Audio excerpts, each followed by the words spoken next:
बहुत सारा पार्टी से आया है, कांग्रेस से तो आई है, कांग्रेस में तो है नहीं अभी, तो ज़्यादातर सीपीएम और मोथा से आया है। और आज यहाँ तोयबंद दल में बहुत अच्छा, बहुत बड़ा जो मीटिंग आप देखे हो, कितना जनसभा, कितना लोग आए हैं यहाँ पर।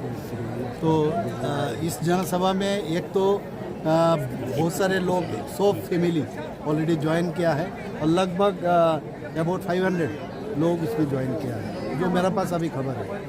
तो जहाँ जाता हूँ कोई ना कोई, ज़्यादातर जनजाति गोष्ठी का लोग ही है यहाँ पर आके ज्वाइन कर रहे हैं और भारतीय जनता पार्टी धीरे धीरे और शक्तिशाली बन रही है। স্যার একটা কথা কিন্তু স্যার এখানে বলেই দিলেন, এডিসিতে একা লড়ছেন।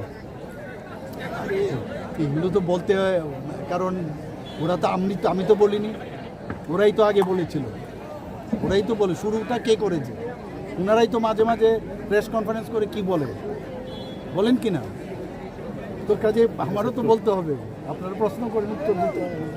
सर एडीसी एरिया में बीजेपी में शामिल होता है, तो आने वाले जो चुनाव है उसमें बीजेपी क्या आशा करते हैं? आने वाले चुनाव में क्या बहुत ही अच्छा रिजल्ट आएगा, बहुत ही अच्छा रिजल्ट आएगा।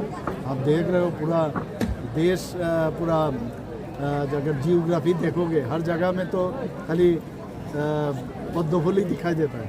तो त्रिपुरा तो छोटा सा राज्य है, ऑलरेडी पद्म फूल तो है ही, और थोड़ा सा फेरना है।